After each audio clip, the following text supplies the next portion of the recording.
देव संत समान चित, हित अनहित नहीं कोई। अंजलिगत शुभ सुमन जिनी, सम सुगंध कर दोई।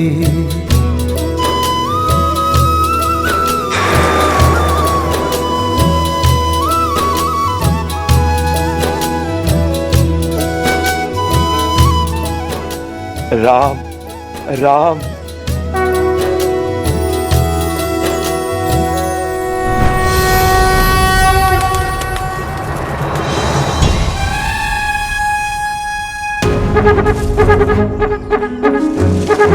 यही सही समय अपनी इच्छा को पूरा करने का। एक बार बस इस सुंदरी को स्पर्श कर लूं, फिर मेरी इच्छा भी पूरी हो जाएगी और किसी को ज्ञात भी नहीं होगा।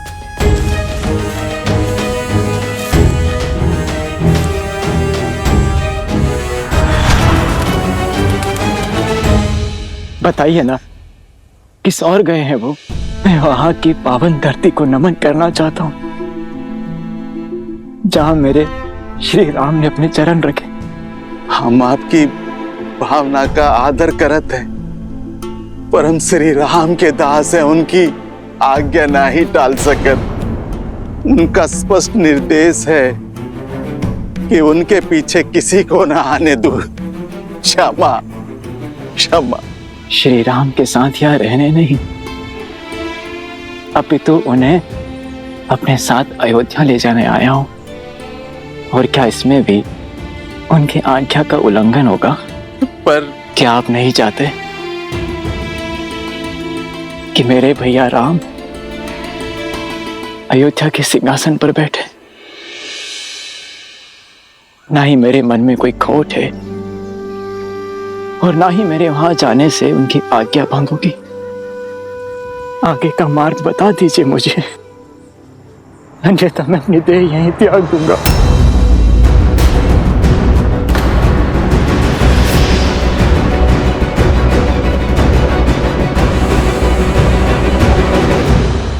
प्रयास किया, किंतु श्री राम अपने वचन के इतने दृढ़ की हमारे गांव में भी पग धरने से मना कर दिए। यहाँ वृक्ष के नीचे विश्राम किए सीता मैया के संग, और वहां लक्ष्मण भैया बिना पल के जब कहे रात्रि भर पहरा देते रहे। अयोध्या के गौरव मेरे राम भैया, सीता भाभी मां को इतने कष्ट भोगने पड़े। बेकार है ऐसे दास पर।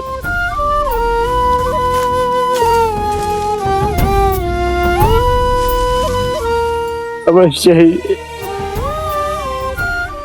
ही मेरी राम भक्ति में कोई खोट रहा होगा, जो अपने भैया पर होते कष्ट को आभास न कर पाया।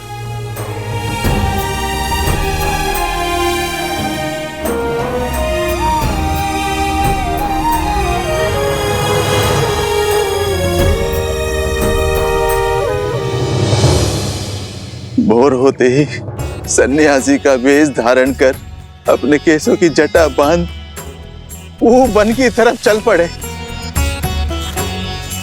और अपनी पादुका भी छोड़ दी।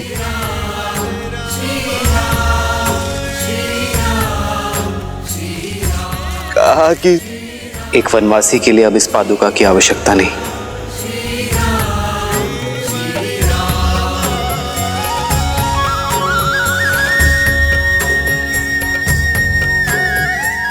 जिस मार्ग पर मेरे राम भैया नंगे पांव चले हो, तो उनका ये दास वो भी पादुकाएं नहीं पहनेगा, वो भी नंगे पांव चलेगा। निषादराज, मुझे शीघ्र अपने भैया के पास ले चलिए। आप सब बहुत दूर से आए हैं, बहुत थक गए हैं, तनिक विश्राम कर लीजिए। जब तक अपने राम भैया के चरणों में अपने किए हुए अपराध की क्षमा ना मांग लूं, राहत की सांस नहीं लूंगा मैं। बताइए ना, कहाँ गए वो? वन की ओर।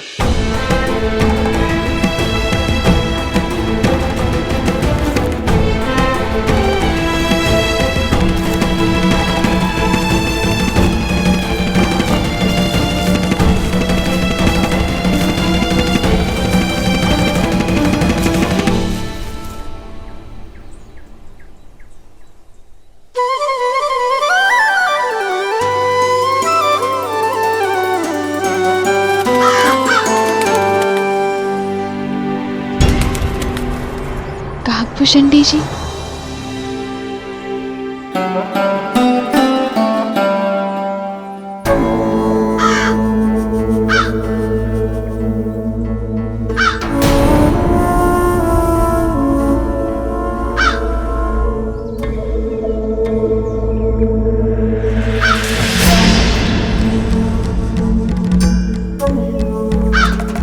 कौन हो तुम?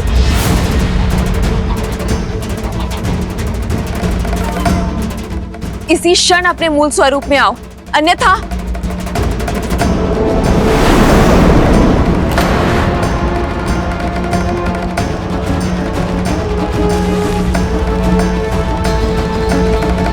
मैं इंद्रपुत्र जयंत हूँ, कृपया क्रोधित ना हो। मैं तो केवल आपके चरण स्पर्श कर आपका आशीर्वाद लेना चाहता था। एक स्त्री को प्रकृति छठी इंद्री के साथ इस संसार में भेजती है, जो मलिन स्पर्श और मलिन दृष्टि दोनों को समझ जाती है, और तुमने मुझे मलिन हृदय से छुआ है।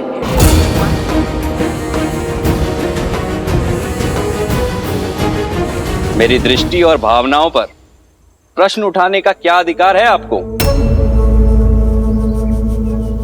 स्वर साध के बात करो जयंत। क्यों? रूपवती है तो क्या किसी पर भी लांछन लगाएंगी? वनवासी होकर इतना साहस, इंद्रपुत्र जयंत को धमका रहे हो। ठीक है, छुआ मैंने तुम्हें मलिन भाव से, क्या कर लोगी? क्या कर लेगा तुम्हारा ये वनवासी पति?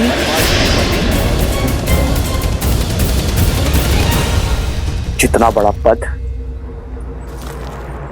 उतना ही बड़ा दंड। पर मैं तुम्हें एक अवसर देता हूं जयंत, अभी इसी क्षण सीता से क्षमा मांगो। और जो ना मांगू तो? कौन है यहां पर जो मुझे दंडित करेगा? राजपाट छिन गया, वन वन यूं तपस्वियों की तरह भटक रहे हो, लेकिन अभिमान ज्यों का त्यों। देवराज इंद्र के पुत्र से उलझने की चेष्टा कर रहे हो।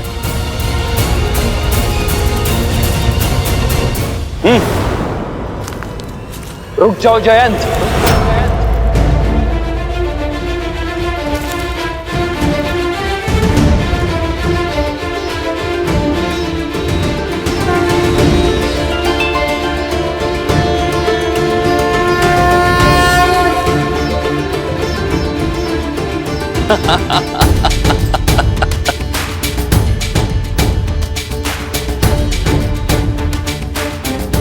अब इस छोटे से तिनके से प्रहार करोगे मुझ पर?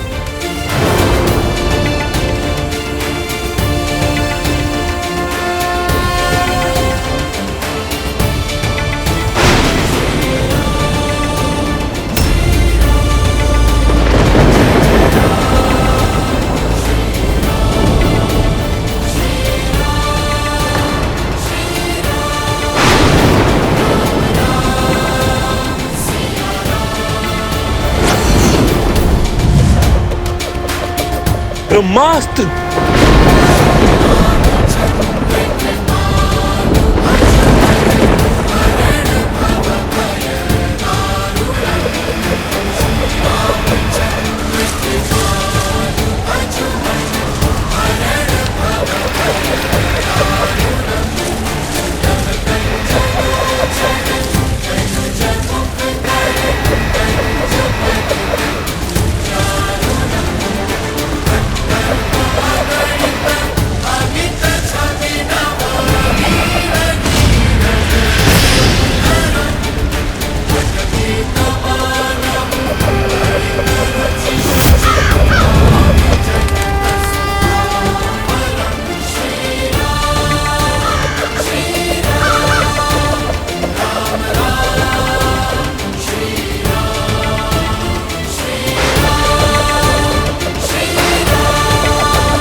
श्री राम रक्षा करो श्री राम, भूल हुई, क्षमा कर दो श्री राम।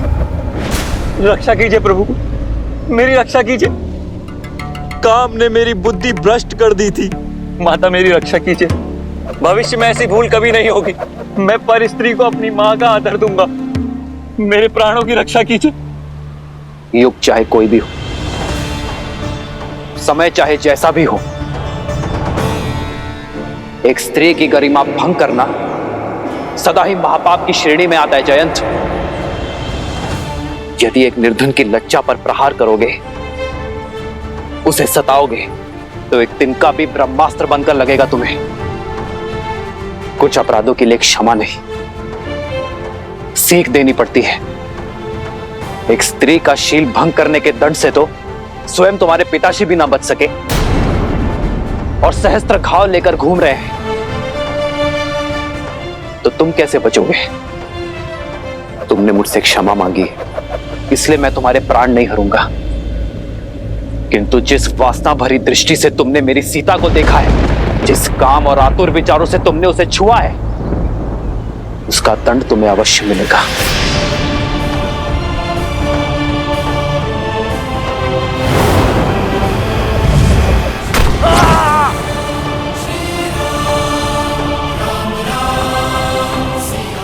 मुझे जीवित छोड़ने के लिए धन्यवाद श्री राम। मैं वचन देता हूं कि भविष्य में फिर कभी किसी भी स्त्री के लिए अपने मन में कुविचार नहीं लाऊंगा। मैं वचन देता हूं।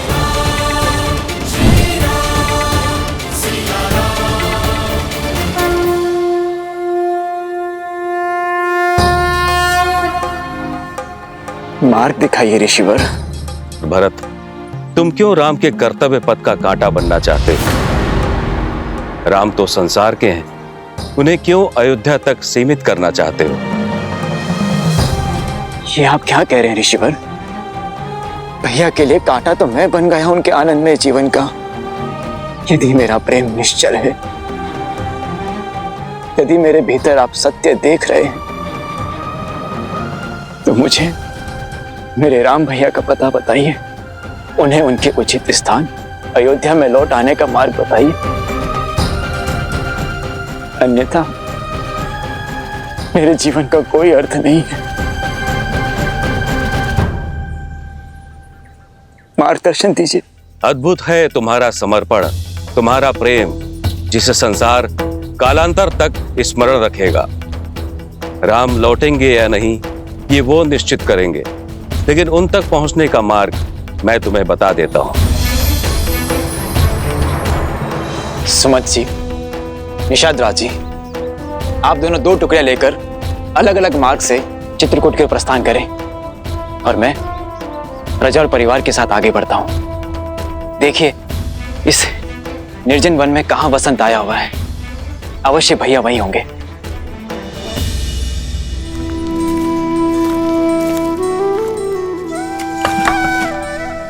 ईंधन के लिए लकड़ियां ले आया हूं माता। अब मेरा विचार है कि इन लकड़ियों को हम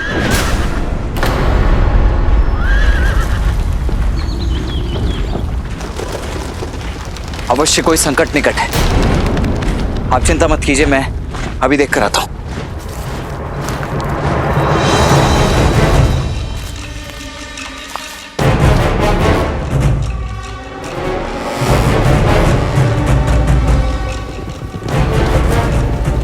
अयोध्या का सैन्य दल।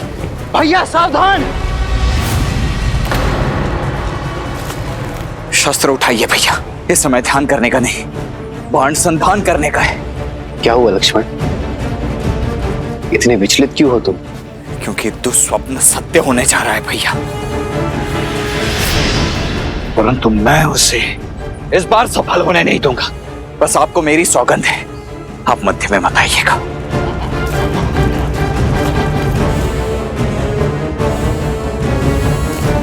क्या हुआ लक्ष्मण, कौन आया है? वही भैया, आपका प्रिय भरत। क्या मेरा भरत आया है?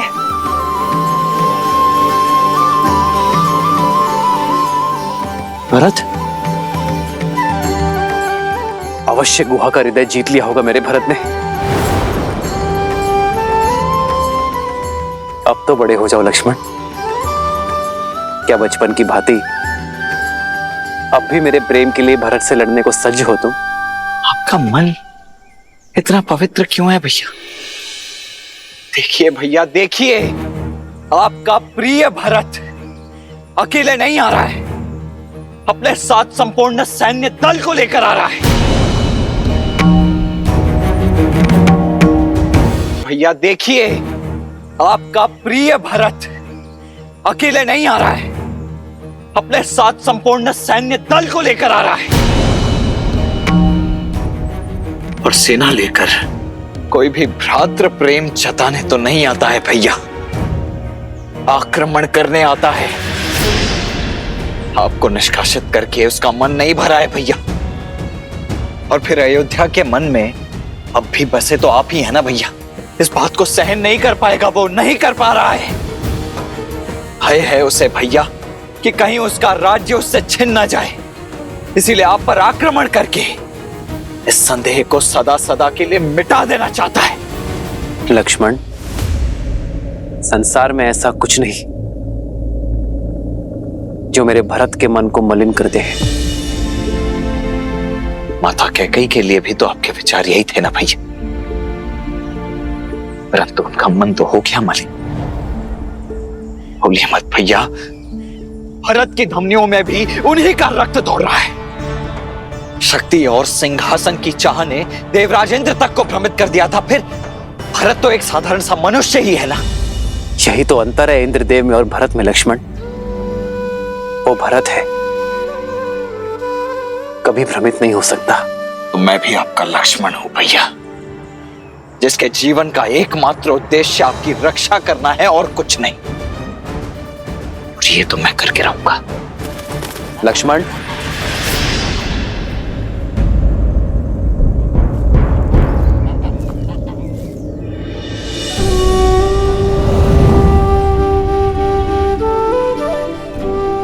तुम्हारे सामर्थ्य पर तनिक भी संदेह नहीं है मुझे लक्ष्मण, किंतु आवेश में आकर बिना उचित अनुचित का भेद जाने यदि तुमने भरत के प्राण ले लिए तो क्या उसे पुनः जीवित कर पाओगे तुम?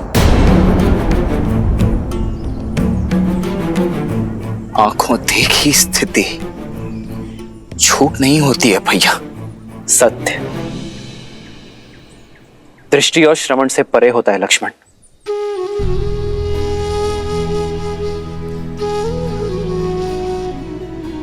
यदि भरत पर नहीं तो मुझ पर विश्वास कर लो। भरत के मन में केवल निश्चल प्रेम वास करता है लक्ष्मण, और कुछ नहीं।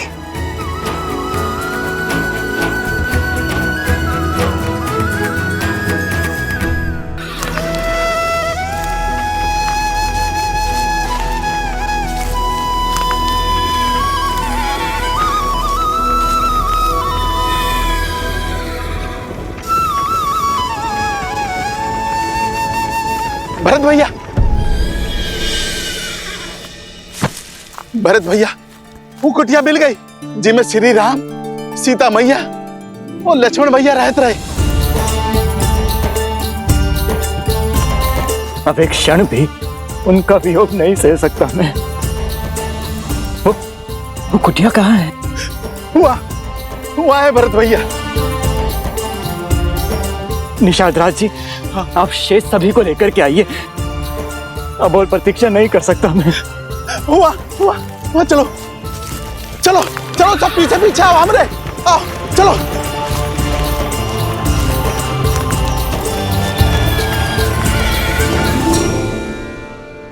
आओ लक्ष्मण भैया, भाभी माँ, आप ही समझाइए ना भैया को। समझने की आवश्यकता तो तुम्हें है लक्ष्मण। आवश्यक तो नहीं ना भैया, कि स्नेह का जो बीज आपके मन में पनप रहा है वही भरत के मन में भी हो। यदि उसका ध्येय युद्ध हुआ तो करने दो। भरत हमारा महाराज है और राजा पर अस्त्र उठाना अधर्म है। तो यह अधर्म करने के लिए भी सज्ज हूं मैं भैया।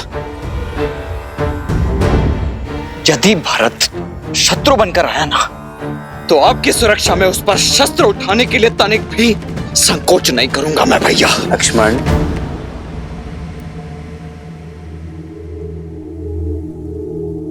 राम भैया,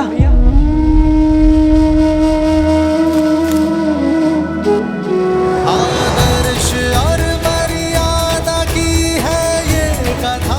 भरत, राम भैया, मद श्री से मिलाने श्रीमद् रामायणम, श्रीमद् रामायण, मेरा भरत। श्रीमद् रामायणम।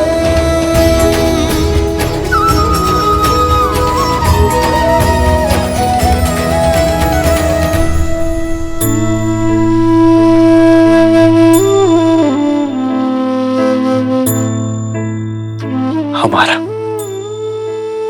अयोध्या का महाराजा भरत। आप महाराज मत कहिए भैया।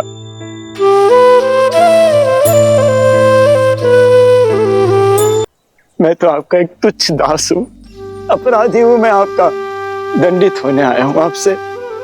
जो दंड देना है भैया मुझे दीजिए, मुझे दंड दीजिए भैया। उठो भरत।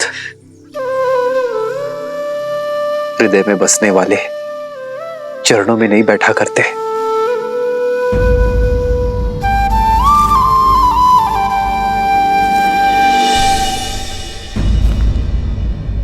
मैं हृदय से लगाने के नहीं, बल्कि 100 कोड़े बरसाने के योग्य हूं। अपराधी हूं मैं आपका। मुझ पापी के कारण आपको इतनी वेदना भोगनी पड़ी। महलों की शोभा बढ़ाने वाली मेरी भाभी मां को एक वनवासी का जीवन जीना पड़ा, और अपने प्राण से प्रिय लक्ष्मण को इतना कष्ट भोगना पड़ा। मुझे दंड दीजिए भैया, मैं इसी का भागी हूं, इसी का भागी हूं मैं।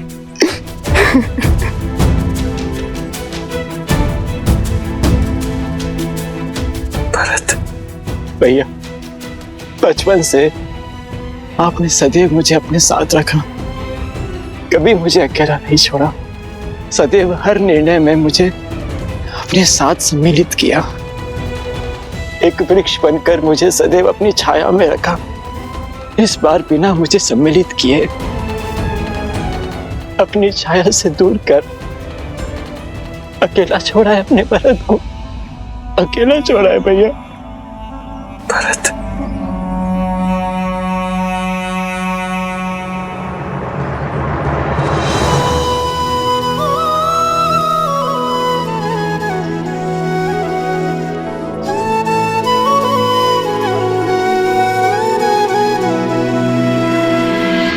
देखी भरत भावुक रघुराई,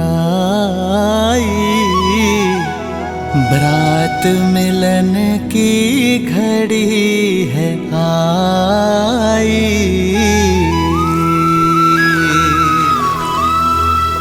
प्रेम सहित प्रभु हृदय लगाए, दृश्य मनोरम मन हर्षाए।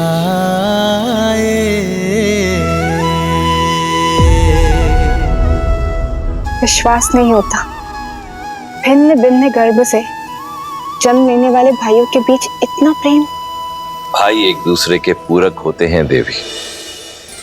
जैसे नारायण अपने शेषनाग के बिना, अपने सुदर्शन चक्र के बिना, अपने शंख के बिना अधूरे हैं, उसी प्रकार नारायण रूपी श्री राम भी अपने शेषनाग रूपी लक्ष्मण के बिना, सुदर्शन रूपी शत्रुघ्न के बिना, शंख रूपी भरत के बिना अधूरे हैं। भविष्य में जब जब संसार में प्रेम और धर्म का महत्व कम होगा, तब तब ये संसार इन चारों भाइयों के परस्पर प्रेम और समर्पण को सदैव स्मरण करेगा। मां, कितना अभागा हूं मैं। मां शब्द कह तो दिया, किंतु संकट की घड़ी में अपना पुत्र धर्म नहीं निभा पाया, मुझे तो नर्क में भी स्थान नहीं मिलेगा माता। ऐसे अशुभ शब्द ना कहो भरत। अशुभ तो आपके साथ हुआ है माता। अपराधी हूं मैं आपका, पापी हूं मैं। लक्ष्मण, लक्ष्मण तुम्हारा भी अपराधी हूं मैं, पापी हूं मैं। तुम ही दंड दो मुझे। उठाओ ये धनुष और चला दो बाण मुझ पर।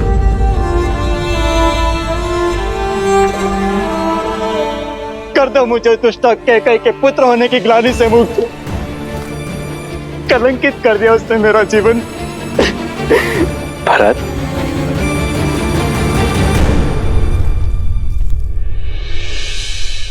मेरी माता कैकई के लिए अपशब्द मत कहना। रघुकुल में स्त्री के सम्मान का पाठ पढ़ाया जाता है, उन्हें कलंकित करने का नहीं। और माता कैकई केवल एक स्त्री नहीं है, हमारी माता है।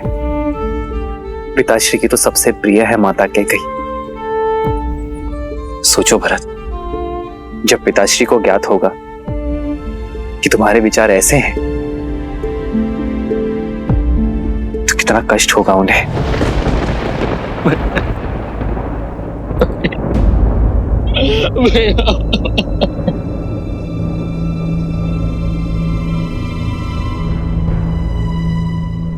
भरत,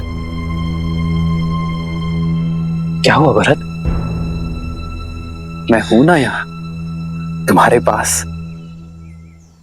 अपने भरत के पास। शत्रुघ्न,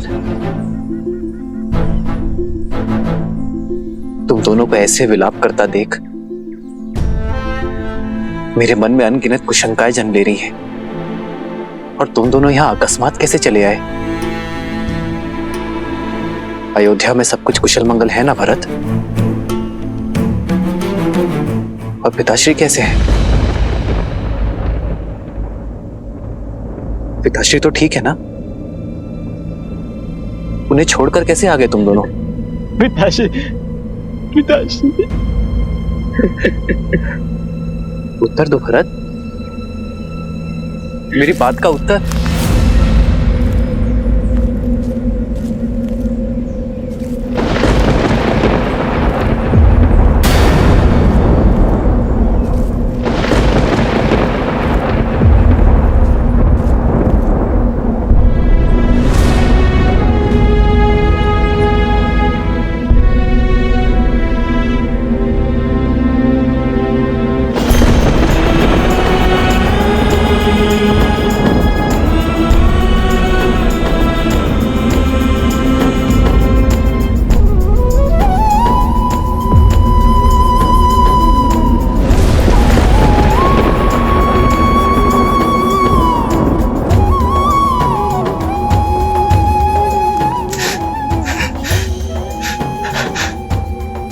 हमारा हाथ हो गए भैया।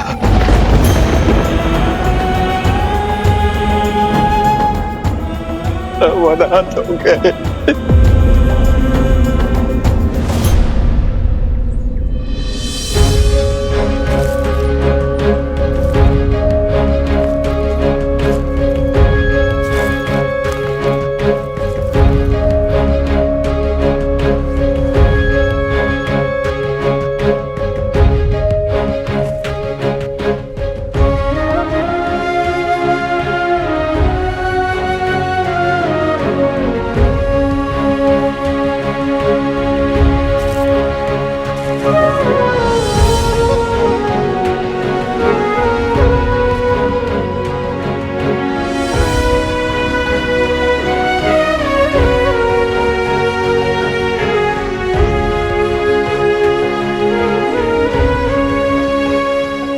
मां, पिताश्री के जलने के बाद मेरे माओ की ममता का ही तो सहारा है मुझे। यदि आप टूट गई मां, तो इस राम को कौन संभालेगा?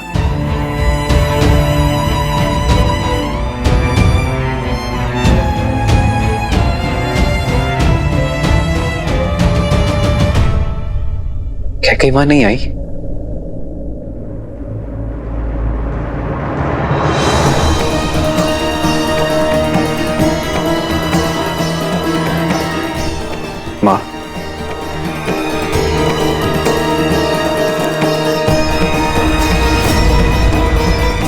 माँ होने का स्थान और सम्मान दोनों खो चुकी हूं मैं। मुझ जैसी कुमाता के चरण छूकर आपके भागी मत बनो राम। स्वर्ग जैसी अयोध्या में ईर्ष्या का बीज खोला है मैंने। प्राणों से अधिक प्रेम करने वाले पति के प्राण लिए हैं मैंने। सगे पुत्र से भी अधिक प्रेम और सम्मान करने वाले पुत्र को कष्टों का ये वियोग दिया है मैंने राम। मैं तो तुमसे क्षमा मांगने योग्य भी नहीं हो रहा, क्षमा मांगने योग्य भी नहीं हो रहा। ऐसा मत कहिए मां, क्षत्रानी हैं आप। अस्त्र को अग्नि में तपाकर अकाट्य बनाया जाता है, स्वर्ण को तपाकर कुंदन बनाया जाता है। आप तो अपने राम को और सबल बना रही हैं मां। सब नियति का खेल है मां। जो आज अशुभ है वो कल शुभ हो जाएगा। यदि आपने अपने राम को चरण स्पर्श करने ना दिए तो आपके राम का जन्म व्यर्थ हो जाएगा मां।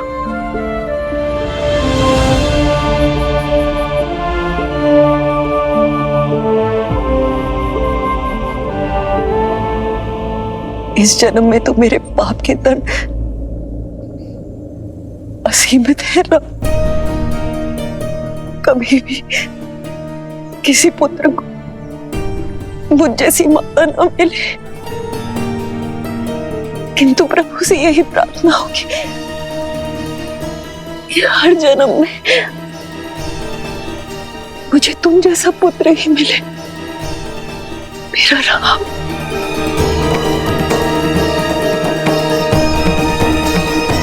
राम,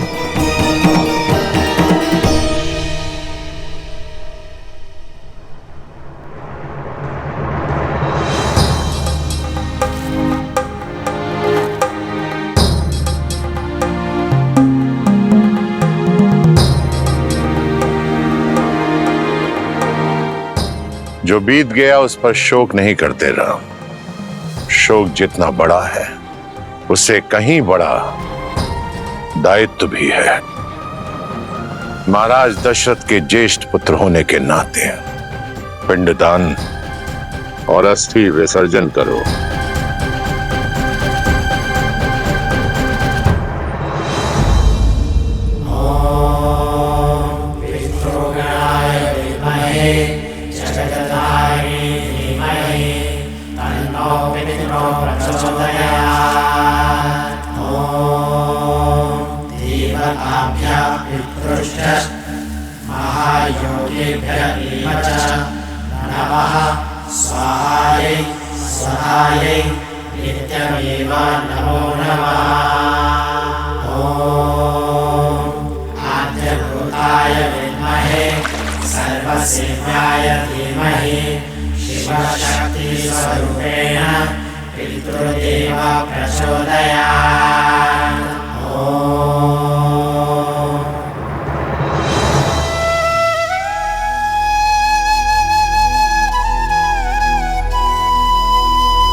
अपना ध्यान रखना।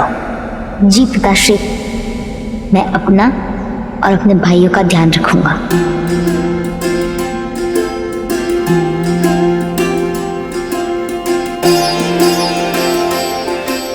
हमारे पिताश्री साक्षात धर्म थे और धर्म कभी संसार से नहीं जाता। वो हम सब में अंश बनकर, अयोध्या का मान बनकर, रघुकुल की रीत बनकर। महाराज दशरथ की अंतिम संस्कार की अंतिम क्रिया समाप्त हुई। पंचतत्वों से बना हुआ शरीर पंचतत्वों में विलीन हो गया। जीवन का यही परम सत्य है और इसे स्वीकार करो पुत्र, और अपने पिता के सपनों को और उनकी मर्यादाओं को साकार करो।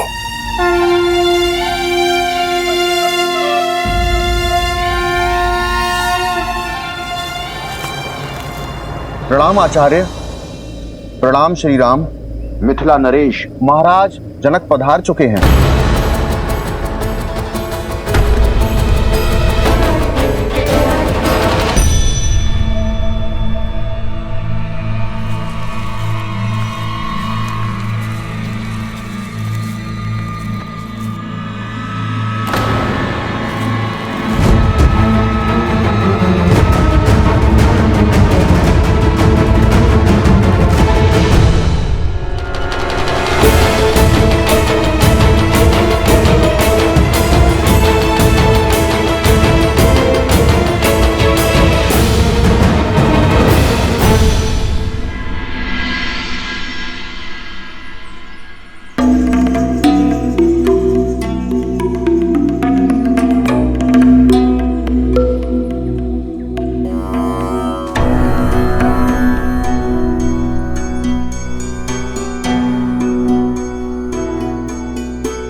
महाराज दशरथ के ध्यान से जितनी विचलित अयोध्या है, उतनी ही शोकाकुल मिथिला भी। महाराज की धर्मपरायणता, उनका शौर्य, उनकी नीतिबद्धता युगों युगों तक स्मरण की जाएगी। अयोध्या और मिथिला को गौरवान्वित करेगी।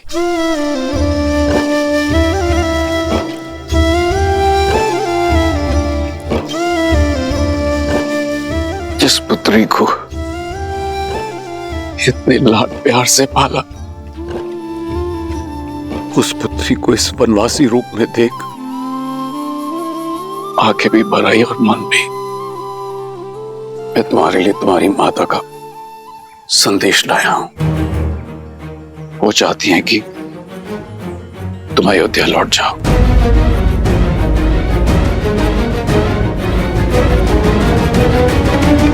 तुम्हारी माता चाहती हैं कि तुम अयोध्या लौट जाओ और वहां अपनी बहनों के साथ महल में रहो, यहां वन में नहीं।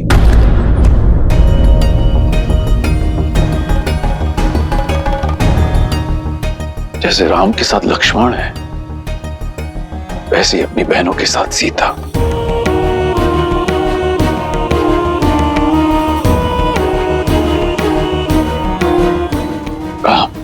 माता सुनैना ने आपसे प्रार्थना की है। महाराज जनक, मेरे साथ वन का कष्ट भोगना सीता की अपनी इच्छा थी और मैं उस इच्छा का सम्मान करता हूं। किंतु आज यदि सीता अयोध्या लौटना चाहे तो मैं उस इच्छा का भी उतना ही मान रखूंगा।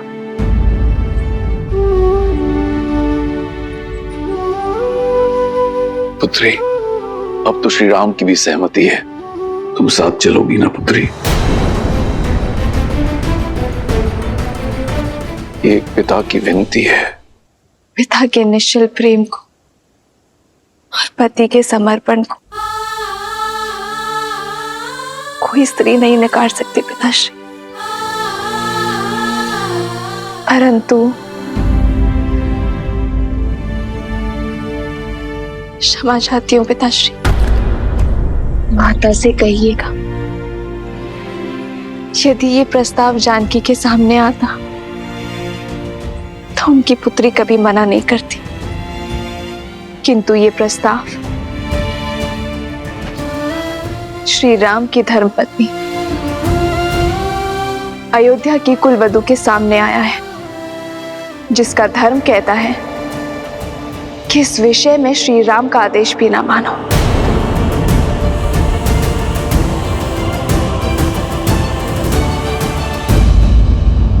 पिताश्री, माता से कहिएगा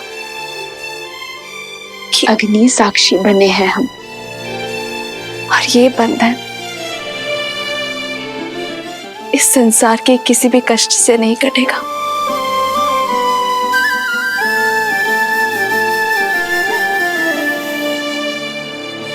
पुत्री, तुम्हारा ये समर्पण स्त्री जाति के लिए एक उदाहरण स्थापित करेगा। सुख तो साथ मिलकर सभी भोगते हैं, किंतु जो साथ मिलकर कष्टों में आनंद ढूंढे वही सच्चे दंपति हैं।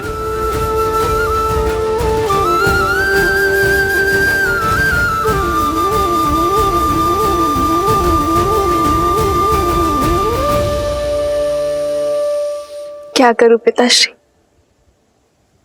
आपने संस्कार ही मुझे ऐसे दिए हैं। आपके संस्कारों का अंकुर ही तो मेरे व्यक्तित्व का वृक्ष है पिताश्री।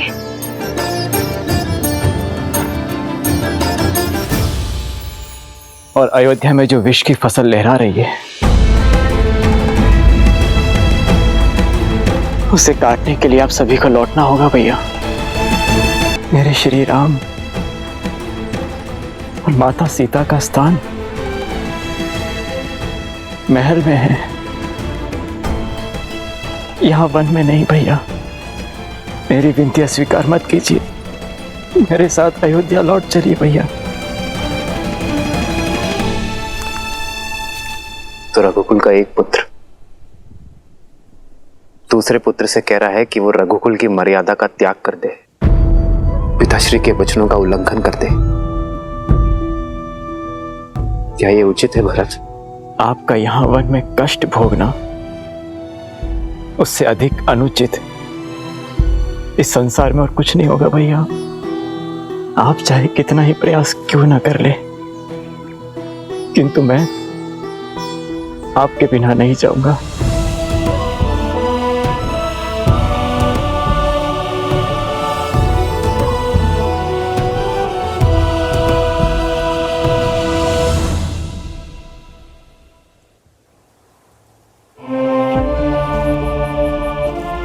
महाराज जनक, अब आप ही समझाइए अपने जमाता को। इस समस्या का समाधान केवल तर्क से लिया जा सकता है। कल प्रातःकाल सभा में लोकमत, ऋषिमत, वेदमत और धर्म के अनुसार राम के अयोध्या लौटने का निर्णय लिया जाएगा। यह हमारा सौभाग्य है कि यह समस्या महाराज जनक की उपस्थिति में उत्पन्न हुई है। अब राजा और ऋषि होने के नाते कल सभा में इस धर्म संकट का धर्म संगत निर्णय महाराज जनक ही निकालेंगे।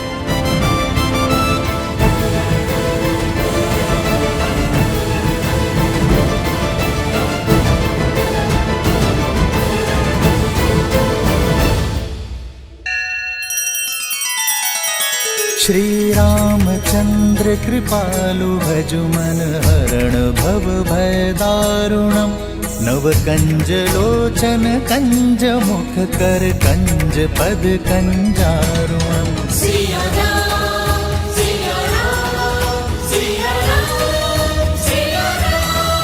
आदर्श और मर्यादा की है ये कथा महापावनम। काट मद श्री से मिला दे श्रीमद राम श्रीमद् रामायणम्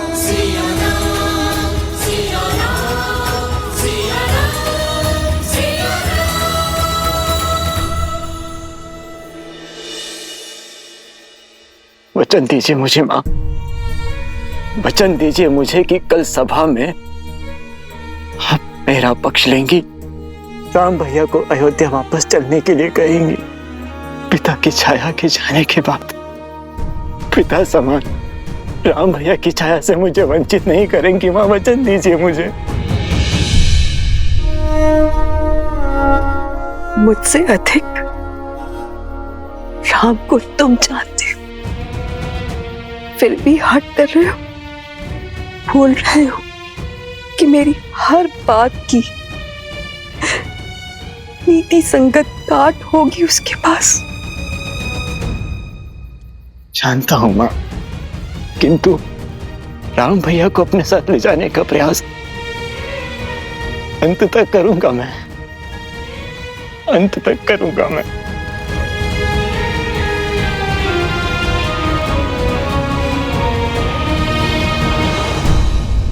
भरत भैया का आपके प्रति प्रेम और समर्पण देखकर मैं गदगद हो गई यार।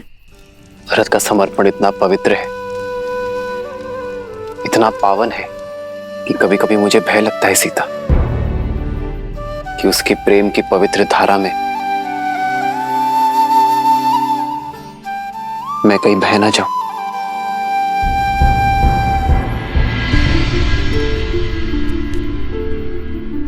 गुरुदेव,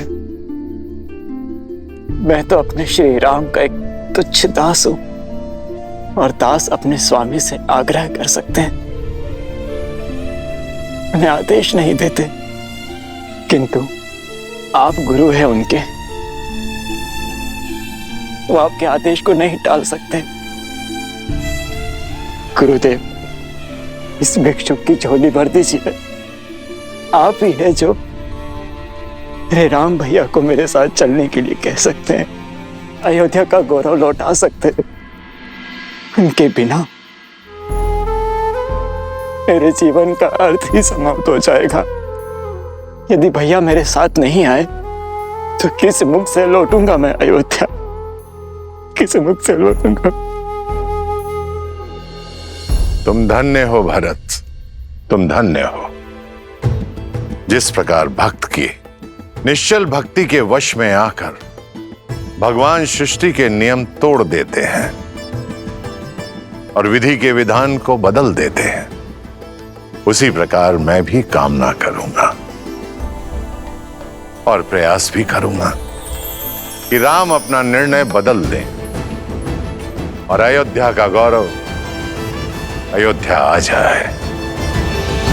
देवी, कल चित्रकूट में होने वाली सभा किसी एक समस्या के निवारण हेतु नहीं होगी, अपितु युगों युगों तक न्याय, धर्म, नीति, मर्यादा, प्रेम और त्याग को परिभाषित करेगी, संसार को संबंधों की गरिमा सिखाएगी। किंतु धर्म और कर्तव्य के इस महासमर में जनक किसका पक्ष लेंगे महादेव? उचित और अनुचित के बीच चयन करना तो बहुत सरल है, किंतु यहाँ तो हर कोई अपने अपने दृष्टिकोण से उचित है। दृष्टिकोण, दृष्टिकोण ही इस कथा को महागाथा बनाएगा देवी। अब तक संसार ने केवल यही देखा कि अपनों से ही पद, प्रतिष्ठा और सिंहासन के लिए लड़ते आए हैं, परंतु मानव इतिहास में ऐसा पहली बार होगा जब हर कोई राज सिंहासन त्यागने के लिए सज्ज होगा, उनके लिए जिनसे वो प्रेम करता है। आप देखिएगा देवी, कल की ये सभा आने वाली पीढ़ियों के लिए आदर्श जीवन जीने का मार्ग प्रशस्त करेगी।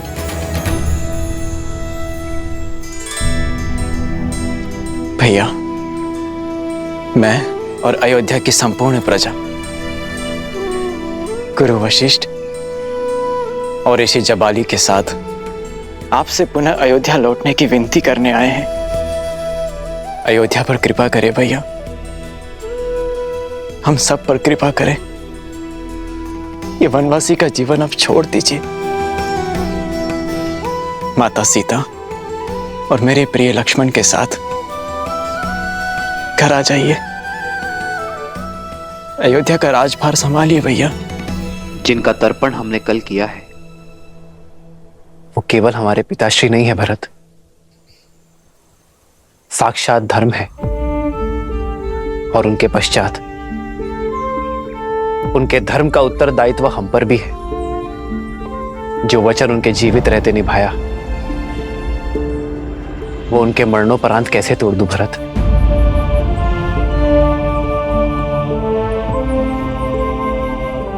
रघुकुल रीत की बेड़ियों से केवल मैं नहीं, तुम भी बंधे हो। जाओ भरत, अयोध्या का राज सिंहासन तुम्हारी प्रतीक्षा कर रहा है। भैया प्रतीक्षा तो केवल आपकी है उस सिंहासन को। मैं तो केवल परीक्षा दे रहा हूं।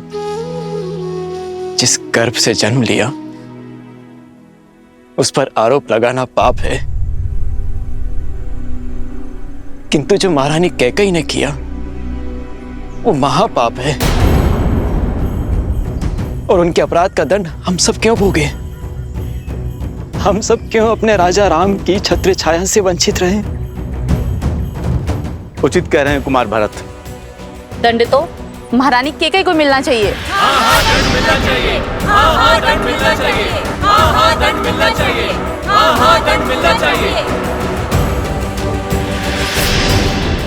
अवश्य ही हमारे दिवंगत पिता धर्म के सूर्य थे, किंतु ग्रहण का दोष तो सूर्य पर भी लगता है भैया। और उस ग्रहण को मिटाने आपको स्वयं सूर्य बनकर अयोध्या आना होगा भैया। मैं संपूर्ण तैयारी के साथ आया हूं। गुरु वशिष्ठ आपका राज्यारोहण करने के लिए सज्ज हैं और हम सबके नेत्र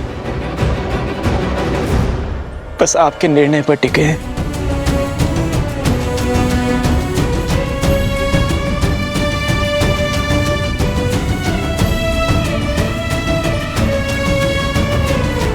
भरत,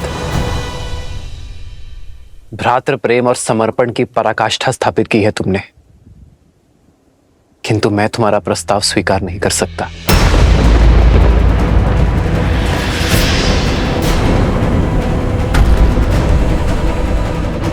एक वचन मैं निभा रहा हूं तो दूसरा वचन तुम निभाओ भरत। अयोध्या की सेवा करो। मेरे भाग्य में तो संतों की सेवा का सुख और असुरों के आतंक का अंत करना है। मेरा मार्गदर्शक तो स्वयं धर्म है और मैं उसी के दिखाए पथ पर चलूंगा।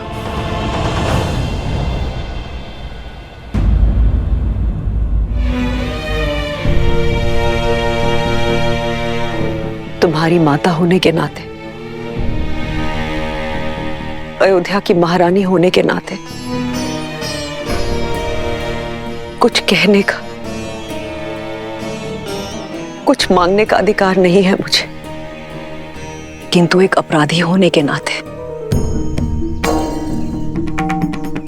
मैं कुछ कहना चाहती हूँ राम। ये सब कुछ मेरे कारण हुआ है।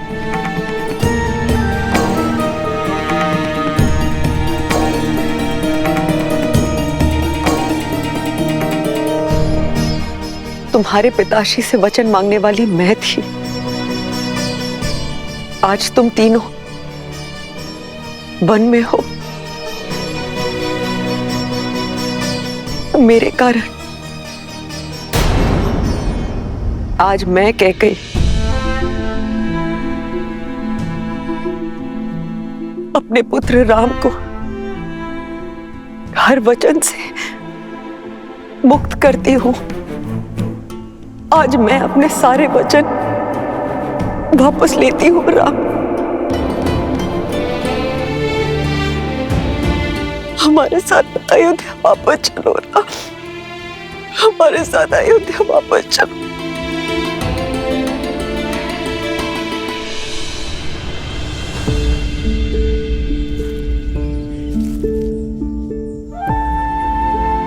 बहुत देर हो चुकी है मां। वचन वापस लेंगे किससे? उन पिताश्री से जो अब रहे ही नहीं। यह अधिकार भी केवल उन्हीं के पास था मां। मेरे अधिकार में तो केवल उनकी इच्छा का पालन करना है। आप ही बताइए मां, अयोध्या लौटकर मैं रघुकुल की रीत को धूमिल कैसे कर सकता हूं? किस राजा के वचन की बात कर रहे हो तुम राम? एक राजा के लिए राजधर्म ही सर्वोपरि होता है राम। तुम्हारे पिता महाराज दशरथ अपने अंतिम समय में एक स्त्री के मोह में आकर अपनी मति गंवा चुके थे। बुद्धि भ्रष्ट हो गई थी उनकी। उनके वचन को महत्व नहीं दिया जा सकता। ऋषि जबाली, आप भूल रहे कि महाराज दशरथ मेरे पिता भी हैं। आपका सम्मान करने का यह अर्थ नहीं कि मैं अपने पिताश्री के लिए अपमान सहूंगा। मेघों का काम है धरा पर अमृत बरसाना, और कई बार अतिवृष्टि हो जाने पर मेघों का दिया जल आकाश में उछाला नहीं जाता, उन्हें स्वीकार किया जाता है। ऋषि जबाली, जिनके धर्म और नीति परायणता की सौगंध स्वयं देवता भी खाते हैं, उनके प्रजा और पुत्र होने के नाते मैं उनके वचन को लज्जित नहीं करूंगा, अपना कर्तव्य निभाऊंगा। पुत्र धर्म की नहीं, राज्य धर्म की बात करो कुमार। अयोध्या को तुम्हारी आवश्यकता है, तुम्हारी प्रजा को तुम्हारी आस है। वचन निभाने की नीति के बदले अपनी प्रजा को आहुति मत दो। वचन से बड़ा राज्य होता है। राज्य, वचन से बड़ा यदि राज्य है तो उन पितामह हरिश्चंद्र को देव मानकर क्यों पूजा जाता है ऋषि जबाली, जिन्होंने अपना वचन निभाने के लिए अपना राज्य, अपनी पत्नी, यहां तक कि अपने पुत्र का भी त्याग कर दिया। उन्होंने काशी के शमशान में चिताओं के लिए लकड़ियां इकट्ठा करने का कार्य किया जिन्होंने, वो राजा ही क्या ऋषि जबाली, जो अपने मुख से निकले शब्दों का मोल ना समझे। यथा राजा तथा प्रजा, प्रजा राजा के परचिन्हों पर चलती है ऋषि जबाली। यदि मैंने अपना धर्म ना निभाया तो कल अयोध्या की प्रजा भी अधर्म के पथ पर चल निकलेगी। अपने वंश के लिए तुम्हारा समर्पण अविश्वसनीय है। राजा हरिश्चंद्र ने भी अपना दिया हुआ वचन निभाया था, अपने पिता का नहीं। वचन महाराज दशरथ ने दिए, तुमने नहीं। सच्चा धर्म प्रजा की इच्छा में है और उन्हें केवल राम चाहिए। अब किसे चुनोगे, राम, धर्म या अधर्म? ऋषि जबाली उचित कह रहे हैं, लौट जाइए राम। श्री राम को अयोध्या लौटना ही चाहिए। हाँ, लौटना चाहिए। हाँ, लौटना चाहिए। हाँ, लौटना चाहिए। हाँ, लौटना चाहिए।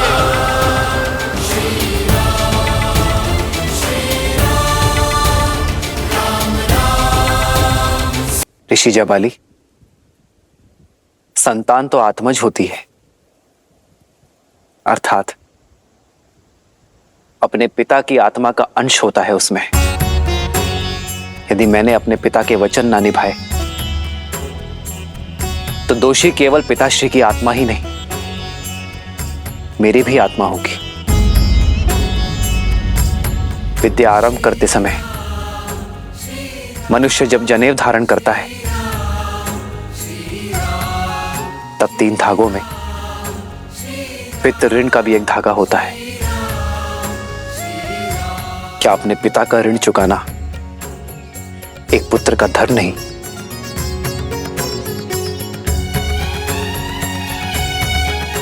उत्तर दीजिए ऋषि जबाली। राजा प्रजा का सेवक होता है राम, और तुम्हारा धन प्रजा की ओर है। यदि मेरी बात पर विश्वास नहीं है तो पूछो यहां पर उपस्थित हर एक अयोध्यावासियों से।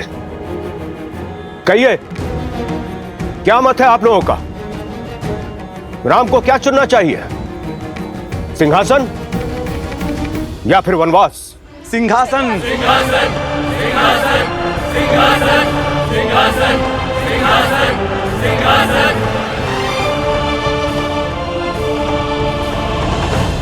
सिंहासन स्वीकार किया है ना मैंने, पुत्र धर्म का सिंहासन, ऋषियों के उद्धार का सिंहासन, मर्यादा का सिंहासन। अब प्रजा अपना धर्म निभाए, क्योंकि धर्म की बेड़ियों से कोई स्वतंत्र नहीं होता। जिस प्रकार एक राजा का धर्म होता है अपनी प्रजा की रक्षा करना, उसी प्रकार प्रजा का धर्म होता है अपनी राजा के आज्ञा का पालन करना, उनका सम्मान करना। ये मेरे पिताश्री के वचन थे कि मेरा भाई भरत अयोध्या का राजा बने, अयोध्या का राजपाट संभाले। और रही बात अयोध्या का सर्वश्रेष्ठ राजा बनने की,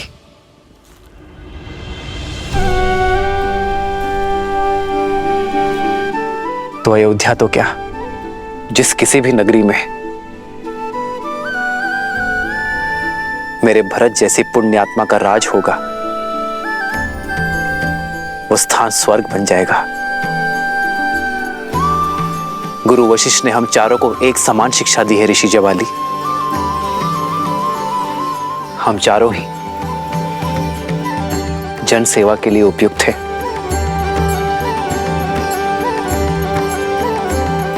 ऋषि जवाली, मैं आपसे और मेरी प्रिय अयोध्या की प्रजा से पूछता हूं, क्या आप में से किसी को भी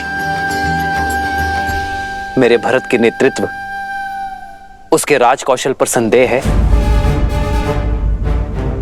मेरे पिताश्री महाराज दशरथ की रक्त की योग्यता पर संदेह है?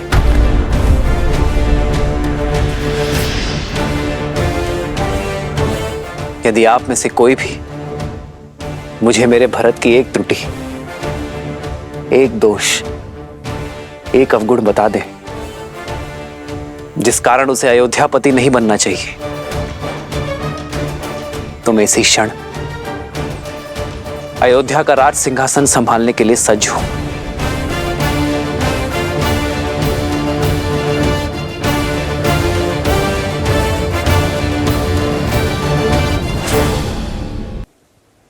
मैं हार गया गुरु वशिष्ठ। सारे जगत पर प्रश्न उठाकर निरुत्तर कर देने वाले जवाली के पास अब कोई तर्क नहीं बचा है जो राम की बात काट सके। अब आप ही समझाइए इन्हें कि ये अपनी हट छोड़कर अपना राज्य संभालें।